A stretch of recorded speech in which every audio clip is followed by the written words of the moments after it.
तर हॅलो मित्रांनो, मी अंकुश सोनवणे आणि स्वागत आहे तुमचं सोनवणे गोट फार्म मध्ये। मित्रांनो, बघू शकता आपल्या शेळ्या मस्त चरू राहिल्या पाठीमागे।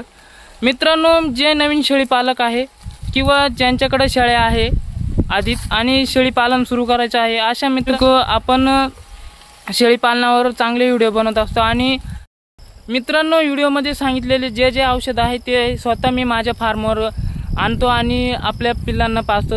जे मला अनुभव भेटले आहे तेच तुम्हाला सांगत आहे व्हिडिओमध्ये, तर काळजीपूर्वक व्हिडिओ बघा। मित्रांनो, शेळी पालनाचा म्हणजे महत्त्वाचा घटक म्हणजे बकरू। आपले जे शेळ्यांचे करडे असतात ते सांभाळणे योग्य रीतीने जर सांभाळले तर आपल्याला प्रॉफिट व्यवस्थित होत असतो।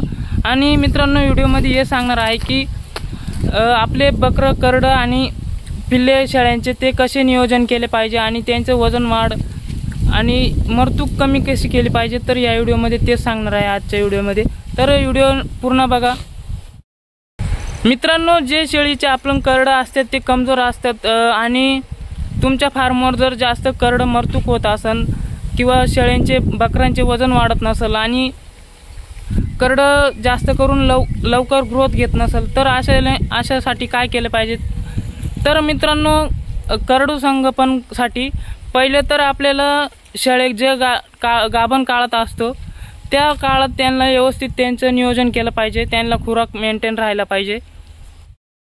मित्रांनो, जेवढं गाभण काळात आपण शेळीची काळजी घेऊ त्यानंतर जेव्हा आपली शेळी जणते त्याच्यानंतर शेळीचे बकरू वजन वाढ चांगली राहते। जन्मताच बकराचे वजन चांगले असते आणि शेळीला दुधाची कमी होत नाही, कॅल्शियम कमी होत नाही शेळीचे।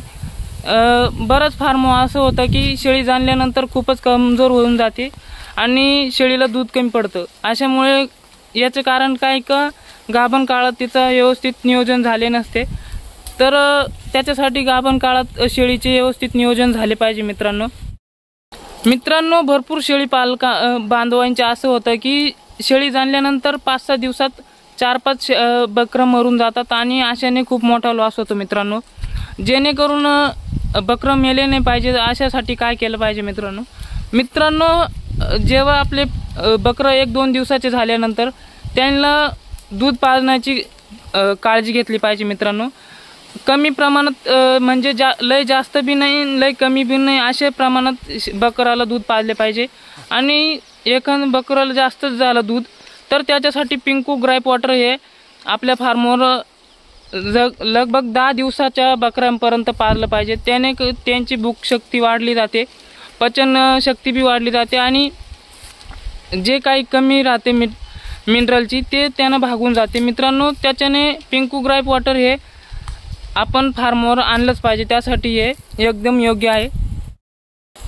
मित्रांनो, पिंकू ग्राईप वॉटर हे दिवसातून 2 वेळेस पाजलं पाहिजे, सकाळी 3 ml आणि संध्याकाळी 3 ml।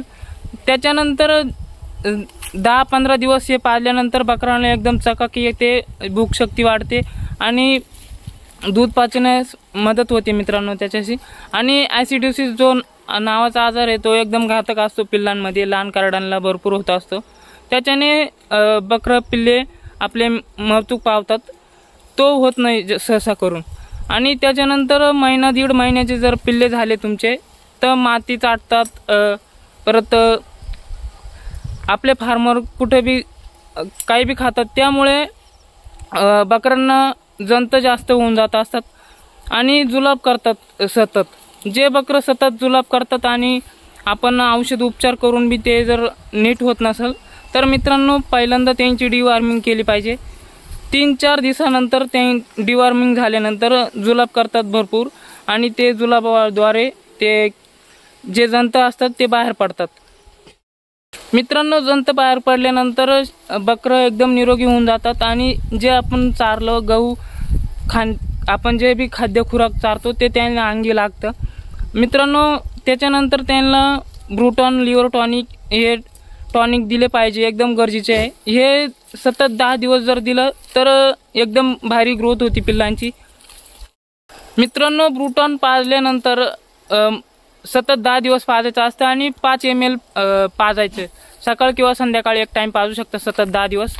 त्याच्यानंतर पुढं अजून मोठे बकरं होते 2-1.5 महिन्याचे, त्याच्यानंतर व्हायटॅम H हे नावाचं औषध पाजायचं आहे मित्रांनो।